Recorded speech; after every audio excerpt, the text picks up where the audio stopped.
Prepare yourself for a journey into the unknown. The 13th passenger awaits. The city held its breath. Buildings loomed like watchful giants, their windows dark and empty. A stray dog howled at the moon, a lonely sound in the stillness. The wind whispered secrets through the trees, rustling dead leaves across the cracked pavement. It was midnight, the witching hour, when shadows danced and fears took flight. Erin shivered, pulling her jacket tighter against the night's chill. Her breath formed small clouds in the cold air. She glanced at her watch again, the luminous hands mocking her with their slow progress.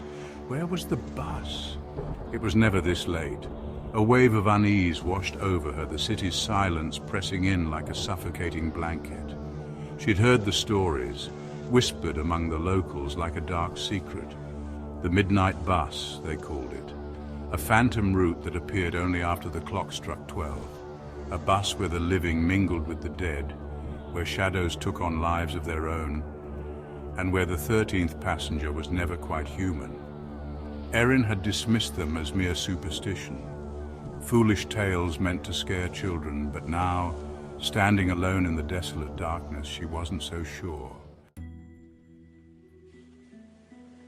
A low rumble broke the silence, growing louder with each passing second. Two piercing headlights cut through the darkness, momentarily blinding Erin. The bus. It screeched to a halt in front of her, its brakes hissing like a tired beast. The doors wheezed open, releasing a gust of stale, cold air that smelled faintly of dust and something else, something vaguely metallic and unpleasant. Erin hesitated, her heart pounding in her chest, but she had no other choice. This was the last bus, her only way home. Taking a deep breath, she stepped inside.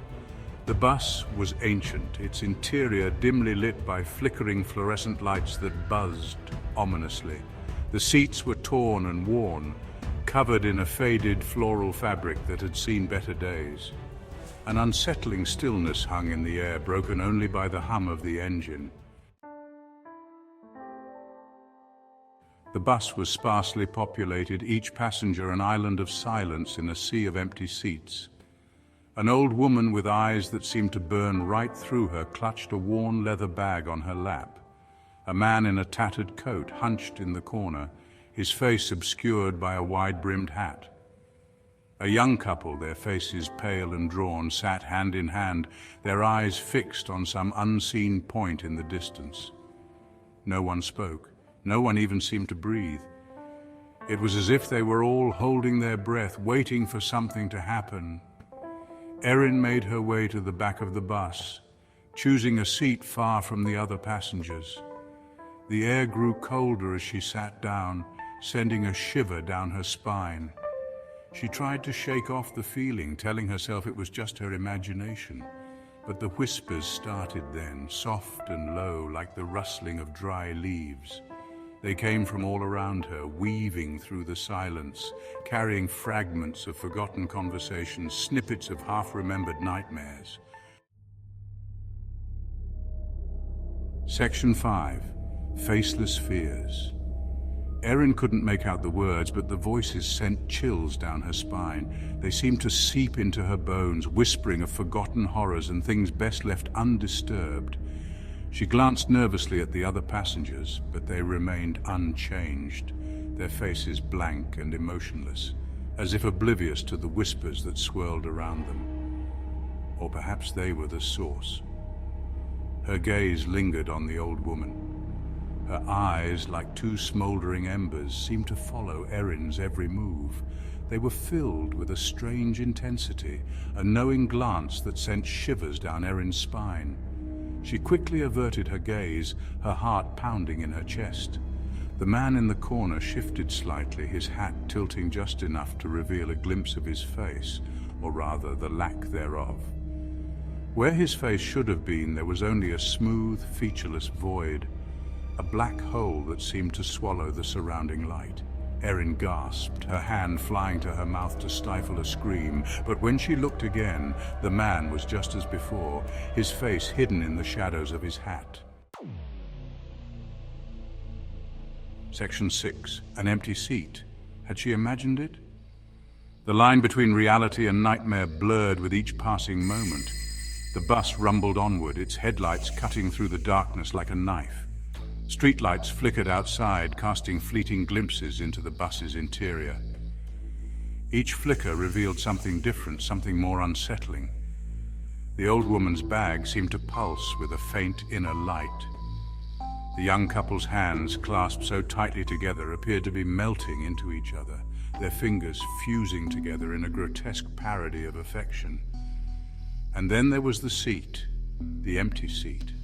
Erin could have sworn that when she first boarded the bus, every seat except hers was occupied. But now, there it was, an empty seat right in the middle of the bus, as if someone had simply vanished into thin air.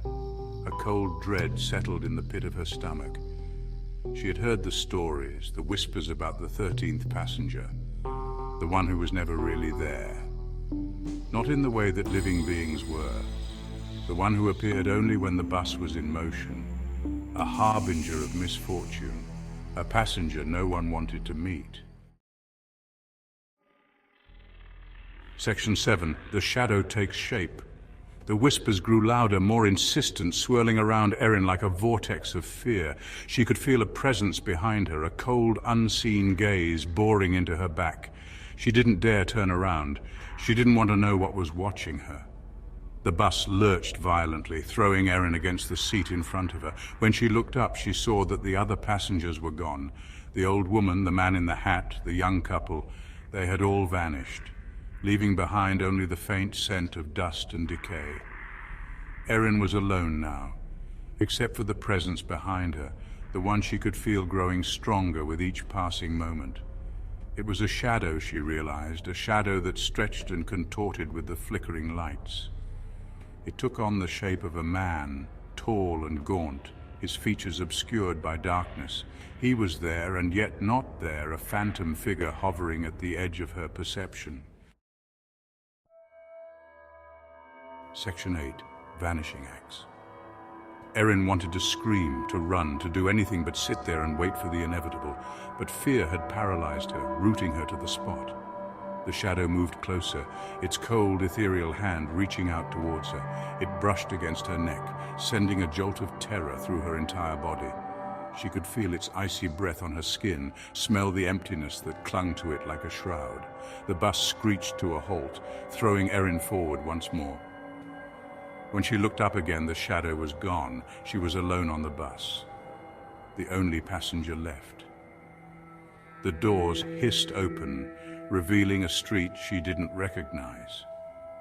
It was dark and deserted, lit only by a single flickering street lamp.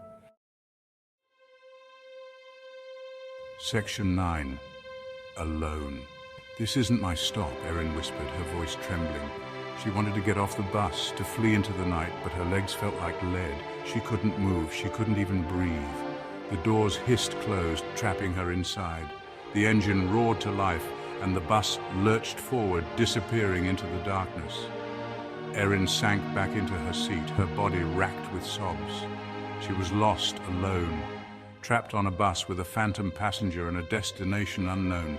The windows, once transparent, were now opaque, reflecting nothing but her own terrified face.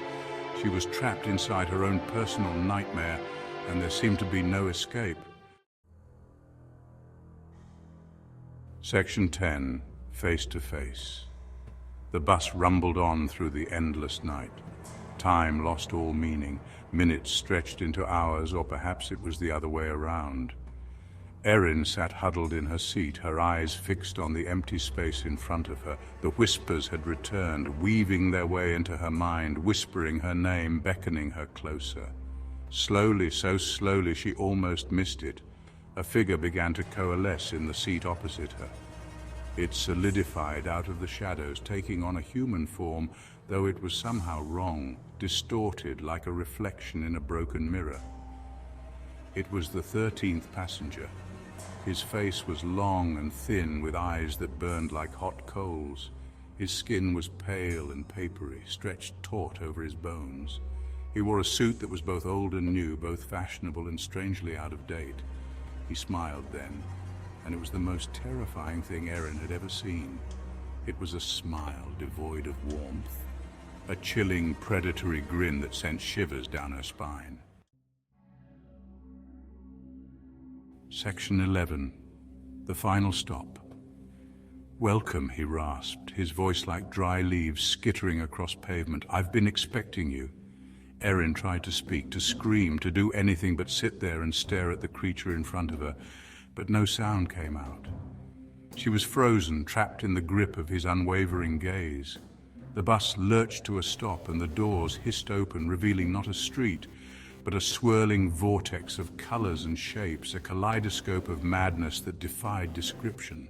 It pulsed and throbbed, beckoning Erin closer. The 13th passenger extended his hand, his smile widening. "Come," he whispered, "it's time to make your final stop." Erin stared at his hand, then back at his face. The vortex swirled behind him, promising oblivion or perhaps something far worse. She had a choice to make, stay on the bus or step into the unknown.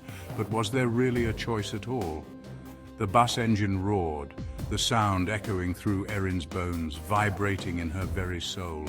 The figure in front of her, the 13th passenger, sat patiently, his smile unchanging.